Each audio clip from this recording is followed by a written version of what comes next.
Hello everyone, मैं doctor रेखा आप सबका अपने यूट्यूब चैनल पे स्वागत करती हूँ। आज मैं आपको यूटेराइन फाइब्रॉइड या बच्चेदानी की गांठ के बारे में कुछ जानकारी दूंगी और इसके क्या सिम्टम्स होते हैं और क्या इसकी होम्योपैथिक मेडिसिन्स होती हैं, इस सब के बारे में मैं आज आपको जानकारी दूंगी। यूटेराइन फाइब्रॉइड क्या होता है? यूटेराइन फाइब्रॉइड जो होता है वो जो बच्चेदानी होती है, जो यूट्रस होता है उसमें एक गांठ बन जाती है। ये गांठ होती है ये नॉन कैंसरस गांठ होती है।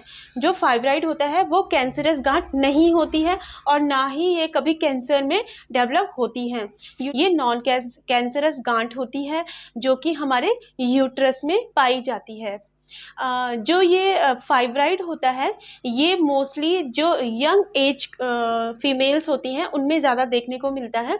रिप्रोडक्टिव जो पीरियड होता है एक फीमेल की लाइफ का, उसमें जो होता है यूट्राइन फाइब्रॉइड बहुत ज़्यादा देखने को मिलते हैं। ये एक फाइब्रस ग्रोथ होती है यूट्रस में, जो कि एक बहुत स्मॉल साइज से लेकर एक बहुत बड़े साइज तक हो सकती है। अब हम बात करते हैं कि यूट्राइन फाइब्रॉइड अगर हो तो कैसे पता चलेगा कि हाँ ये यूट्राइन फाइब्रॉइड हो सकता है, क्या सिम्टम्स हमें देखने को मिलते हैं यूट्राइन फाइब्रॉइड के केस में। सबसे पहला जो सिम्टम्स होता है उसमें क्या होता है कि जो मेंस्ट्रुअल साइकिल होती है एक फीमेल की वो डिस्टर्ब हो जाती है।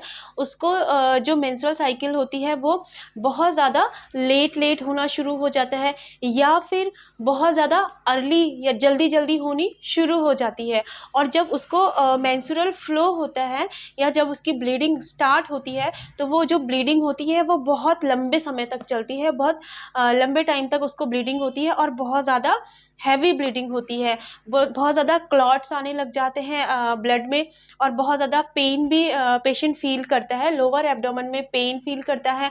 और कभी कभी अगर जो फाइब्रॉइड होता है अगर उसका साइज़ बहुत ज़्यादा इंक्रीज़ है, बहुत ज़्यादा बड़ा है, तो एक हैवीनेस जो होती है लोअर एब्डोमेन में पेशेंट को फील होती है। अगर फाइब्रॉइड का जो साइज़ है वो बहुत ज़्यादा बड़ा साइज़ का फाइब्रॉइड आपको हुआ है तो उसकी वजह से आपको फ्रीक्वेंट यूरिनेशन भी हो सकता है, बार बार यूरिन आना भी हो सकता है, या फिर आपको कॉन्स्टिपेशन जैसे सिम्टम्स भी आने शुरू हो सकते हैं। क्योंकि जो फाइब्रॉइड है वो आपके जो अदर ऑर्गन्स हैं उनको प्रेशर करेगा, क्योंकि वो बिग साइज़ का है तो प्रेशर करेगा, तो उस वजह से जो है ये बार बार फ्रीक्वेंट यूरिनेशन होना, ये सारे सिम्टम्स जो है पेशेंट फील कर सकता है।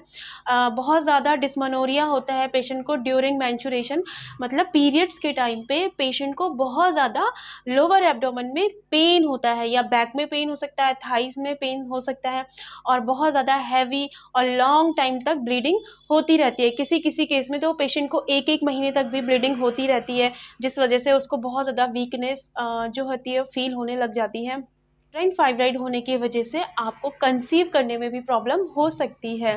बात करते हैं कि अगर आपको यूट्राइन फाइब्रॉइड है या बच्चेदानी में गांठ है तो आप कौन सी ऐसी होम्योपैथिक मेडिसिन है जिसे ले सकते हैं और अपने यूट्राइन गांठ को या बच्चेदानी की गांठ को ठीक कर सकते हैं। तो होम्योपैथी में एक मदर टिंचर आता है फ्रेक्सिनस अमेरिकाना। फ्रेक्सिनस अमेरिकाना मदर टिंचर एक बहुत ही इफ़ेक्टिव मेडिसिन है यूटेराइन फाइब्रॉइड के लिए। अगर आप इस मेडिसिन को कंटिन्यू आधे कटोरे पानी में 20 बूंद डाल के दिन में 3 बार लेते हैं और लगातार कम से कम 2 से 3 महीने तक कंटिन्यू लेते हैं तो धीरे धीरे जो आपको यूटेराइन फाइब्रॉइड हो रहा है वो धीरे धीरे डिसॉल्व होके ठीक हो जाता है। ये बहुत ही इफ़ेक्टिव मेडिसिन है यूटेराइन फाइब्रॉइड के लिए, और अगर आप यूट्राइन फाइब्रॉइड से सफ़र कर रहे हैं तो आप इस मेडिसिन को ले सकते हैं। आशा करती हूँ कि आपको यूट्राइन फाइब्रॉइड के बारे में कुछ जानकारी मिली होगी। अगर आपको मेरा ये वीडियो पसंद आया तो प्लीज़ मेरे वीडियो को लाइक शेयर एंड सब्सक्राइब कीजिए। Thank you.